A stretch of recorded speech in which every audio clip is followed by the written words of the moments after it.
nós outros seguimos adelante e interessante, Juan falava de sermos terra fértil, né? E mientras ele falava, eu estava aqui recordando, né? Estava passando la película em la mente, quando há 22 anos eu me converti justamente em um estúdio que falava da parábola del sembrador, né? E falava de la semilla en el camino, de la semilla entre las espinas, y yo me recuerdo que todo lo que pedí al Señor es que yo fuera tierra fértil. Y desde ahí, né, realmente he caminado com el Señor. Entonces, es algo que debemos pedir, né, para que el Señor trate esta terra, que cuide disso, para que pueda sembrar cada dia mais semillas, né, e que nós outros podamos ir avançando nisso. Nós outros vamos seguindo adelante com este objetivo que temos de profundizar-nos em um tema que é fundamental, é essencial, um tema vital para nós outros, né, e para qualquer de nós outros, né, que é a oração. E nós outros vimos em El Salmo também, que Juan compartilhou, que Deus está escutando nossas orações, que nossas orações não são hechas em vano. Ele está atento a nossas necessidades, atento a tudo que passa em nossas vidas, né? Quando nós outros nos ponemos realmente em suas mãos. Então, a ideia que temos é, por alguns domingos, continuar falando de la oração. E por que nós outros estamos falando de la oração? Por que queremos profundizar este tema, né? Porque quizás nunca a oração foi tão mal interpretada e mal usada como em los dias atuais. E basta um vistazo em muitos livros que nós outros podemos comprar em las livrarias cristianas para notar que o tema ha sido abordado como se a oração fosse assim um instrumento de conquista, um instrumento de realização de los mais distintos interesses do coração humano, assim como se fuera um meio de lograr extrair o máximo de Deus. Então, eu oro não porque quero ter esta conexão com Deus, sino que quero ter os benefícios de me conectar com Deus, né? E nós outros hemos visto isto vez tras vez. E claro que todo isto é consequência de uma influência, e é uma influência muito forte, que é desta sociedade secularizada, esta sociedade imediatista. Então, a prática da oração foi transformada em uma espécie de recurso divino destinado a solucionar problemas e crises em nossas vidas.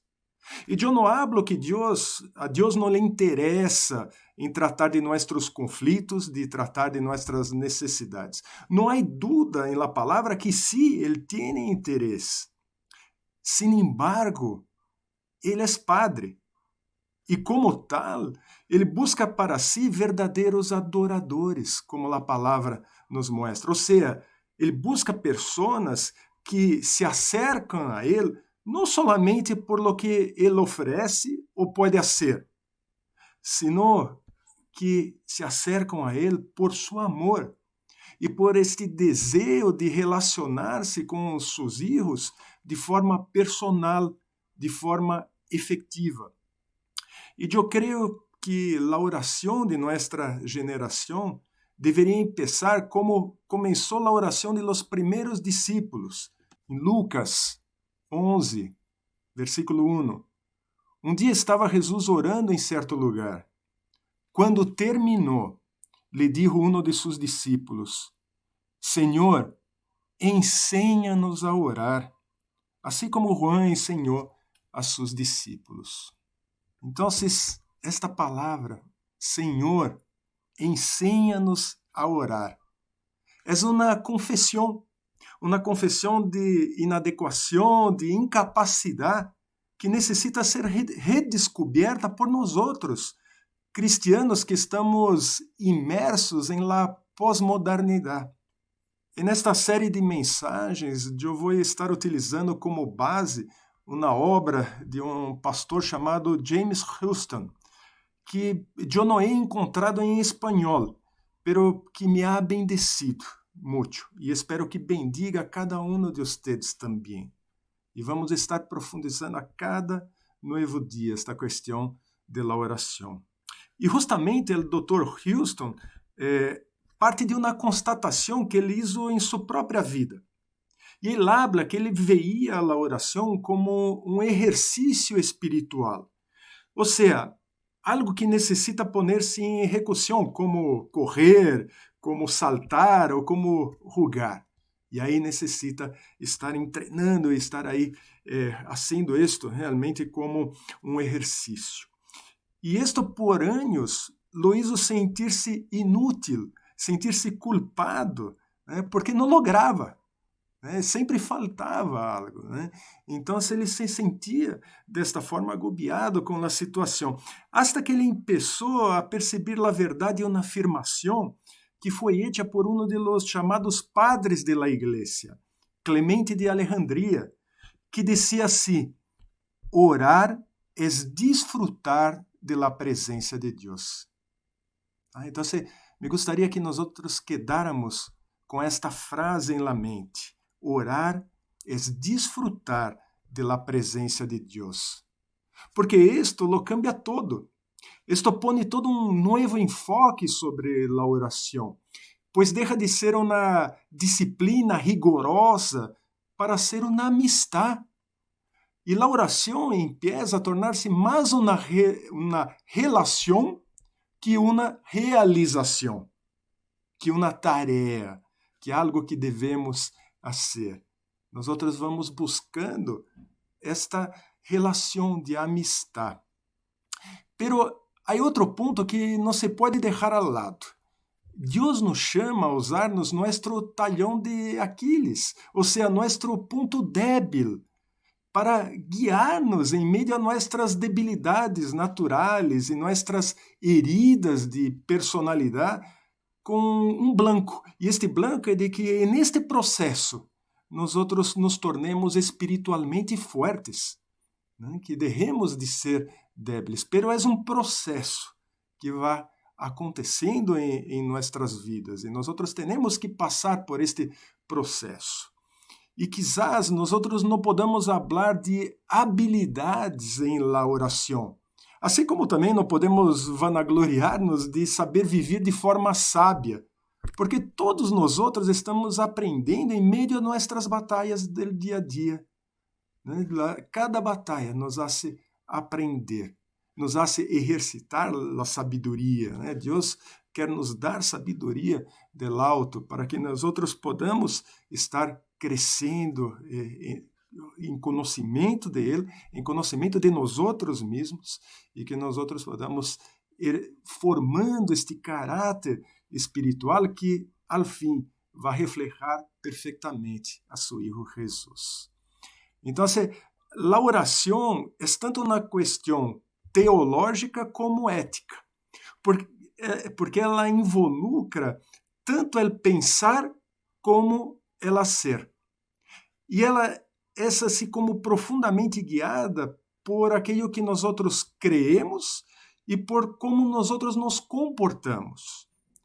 O caráter de nossas orações será assim determinado profundamente por el caráter de Deus mesmo, de maneira que nós vamos conhecendo a Deus, vamos tendo experiência com Ele, e o caráter de Ele vai sendo conhecido por nós a cada novo dia em que nós nos ponemos em oração neste sentido.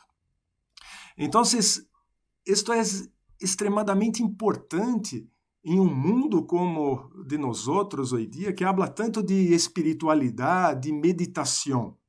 Nós necessitamos saber o que nós entendemos por la oração cristiana, em comparação com as orações inspiradas por outras tradições religiosas. La oração cristiana é orar al Padre através del Hijo, y mediante el Espíritu Santo. Voy a repetir esto. La oración cristiana es orar al Padre a través del Hijo y mediante el Espíritu Santo. Hay que tener muy claro esta relación con el Dios Trino en la oración.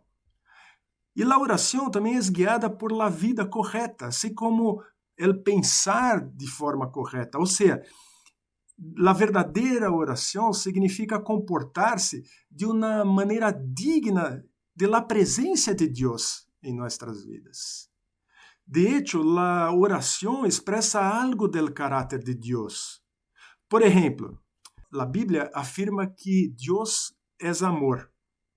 E por isso nossas orações são uma resposta à la amistad e ao amor de Deus por nós outros. Empieza por aí, porque Deus nos amou primeiro. Então, Ele nos buscou, Ele nos invitou a estar com Ele. E por isso nós temos esta resposta através da oração, reconhecendo seu grande amor e amistad por nós outros. E não só isto, pois quando nós oramos, nós permitimos que Deus viva em nós outros. E por isso, se nós lo tomamos em nível assim como mais profundo, é o próprio Espírito de Deus quem ora em nós outros e através de nós outros. Já pensaram nisto? Que é o Espírito Santo de Deus que habita em nós outros, que ora em nós outros e através de nós outros. É Ele que nos guia em la oração. Em el siglo XVII, o arcebispo francês chamado Fenelon se expressou desta forma: ensina-me a orar, ora tu mesmo em mim.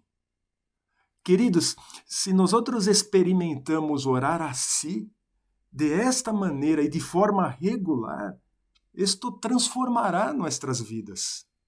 Porque nós somos transformados por la oração muito mais de lo que percebimos. Há outra frase de Søren Kierkegaard que lo descreve de uma forma muito clara também. Ele habla assim: la oração não transforma a Deus, sino que transforma aquele que ora. E nós não oramos com o fim de informar a Deus, como se Ele ignorara os eventos e aquilo que nós estamos pensando e o que estamos sentindo. Antes, nós oramos dizendo: sea hecha tu voluntad, a fim de que em nossa relação de companheirismo, de amistad com Ele, como pessoas que oram, realmente empecemos a nos tornar pessoas diferentes. Nosso ser inteiro empieza a ser formado por la vida e por el espírito de la oração. E isto é impulso ético de la oração, que cresce de la consciência de que se nós fomos regenerados por Deus, então se fomos regenerados, também devemos ser ensinados a viver de novo, a viver esta nova vida.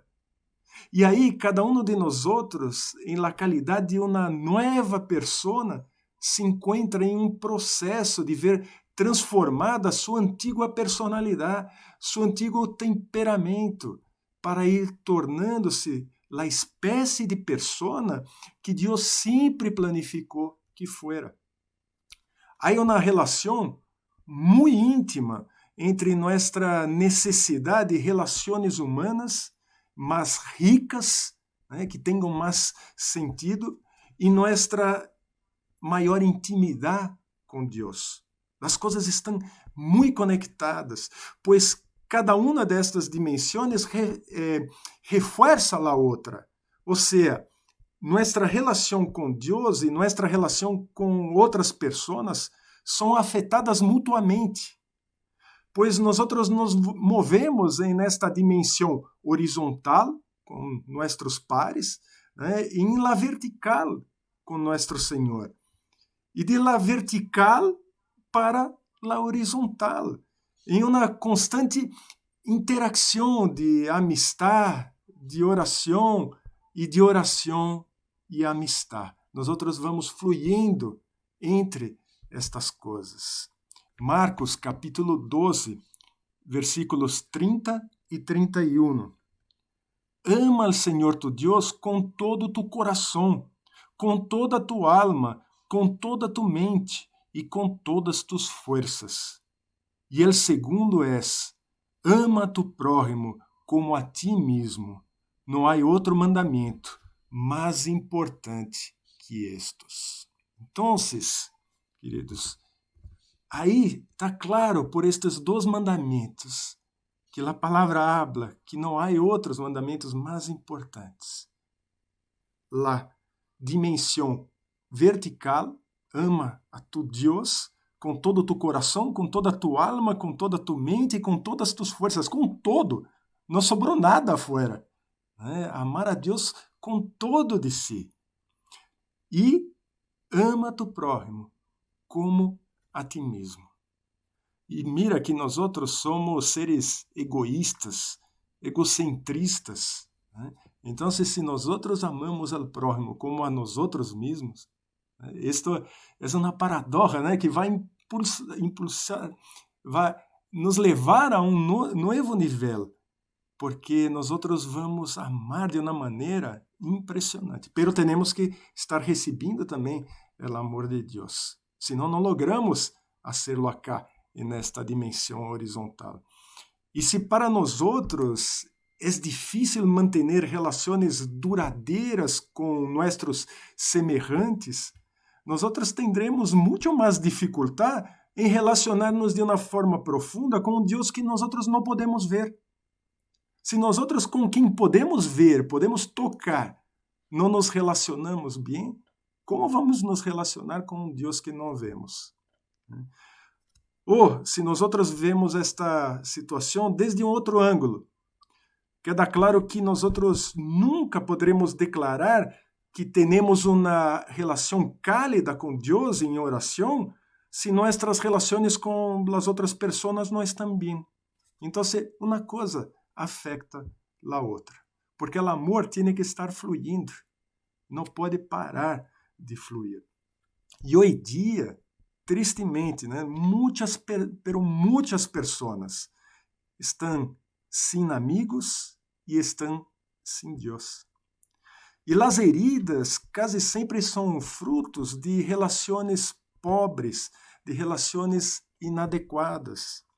E aunque nós necessitemos uns de los outros, sempre estamos nos hirindo mutuamente. É impressionante isto, pero ocorre, porque nós somos falhos, nós não somos perfeitos. E isto se traduz em relações que também não são perfeitas. Então, se há convicção de que as orações não subem mais allá del techo, e se as relações humanas são superficiais, facilmente se empieza a questionar a realidade mesmo da vida. E é aí que se empieza a usar máscaras, com o blanco de impedir que outras pessoas vejam nossa debilidade, vejam a confusão que há em nossas vidas. E quando uno pergunta, como estás hoje? A resposta é, oh, bem, graças. Pero todo el tempo, os corações se estão partindo. Então, se me preocupa muito al pensar en esto, que dentro de la iglesia, en el cuerpo, também se percebe este tipo de reação, donde mais deveríamos ser transparentes para ser cuidados, para ser tratados, para ser sanados. Nós ponemos aí máscaras para criar a ilusão que está tudo bem. Sem contar os supercreyentes, para os quais todo está em vitória, mientras suas vidas estão carcomidas por adentro. A igreja não é um museu de coisas maravilhosas, perfeitas, que estão aí em exposição. Por el contrário, a igreja é um hospital, onde todos têm seus temas a ser tratados. Todos têm seus temas a ser sanados. E todos são todos. Todos nós outros temos. Pero, infelizmente, os prejuízos, os juzgamentos han causado heridas religiosas em muitas pessoas. Creio que nós devemos realmente empezar como, Senhor, ensina-me a orar, para que também esta realidade seja transformada junto com nossos corações e mentes. Não somente nossa realidade personal, pero também nossa realidade coletiva, como corpo, como igreja. A sangre de Jesus nos une, queridos. E nós devemos viver a verdadeira amistade entre nós. Não podemos ter inimistade. Não podemos nos ver como pessoas raras um no outro. Não, somos todos membros de mesmo corpo. Somos diferentes, temos personalidades diferentes, crianças diferentes, maneira de pensar diferente, pero a sangre de Jesus nos une. E isto nos hace uno. E devemos realmente viver como uno. O Dr. James Houston conta uma história em seu livro. A história de dois grandes amigos que viveram ao redor do ano 1490, em Alemanha. E eram dois jovens artistas que eram amigos muito íntimos. Eles se chamavam Albrecht Dürer e Franz Knigstein. E por ser muito pobres, eles tinham que trabalhar para sostener-se e solo entrenar como artistas em seu tempo livre. Sin embargo, o trabalho manual na época era demasiado pesado para que eles pudieran realmente entrenar como deviam, para se tornar buenos artistas. E finalmente, já em desesperação por toda esta situação, eles tomaram uma decisão e lançaram suertes para ver qual de eles deveria continuar trabalhando para sostener o outro em la escola de artes. E a sorte quedou com Albrecht, que foi a entrenar aí com os artistas famosos de sua época, mientras Franz trabalhava aún mais arduamente para sostener a ambos. E como Albrecht se tornou um artista bem-sucedido, realmente teve êxito aí como artista, ele poderia então pagar por sua vez os estudos para Franz. Então se envolveu allá para tomar o lugar de seu amigo en esto de sostener. Pero para seu horror, ele descobriu que o pesado trabalho manual havia arruinado as manos de Franz para sempre. E assim, ele supo que Franz jamais se tornaria um artista. Ele havia prejudicado seu próprio futuro artístico por lealtad a seu querido amigo.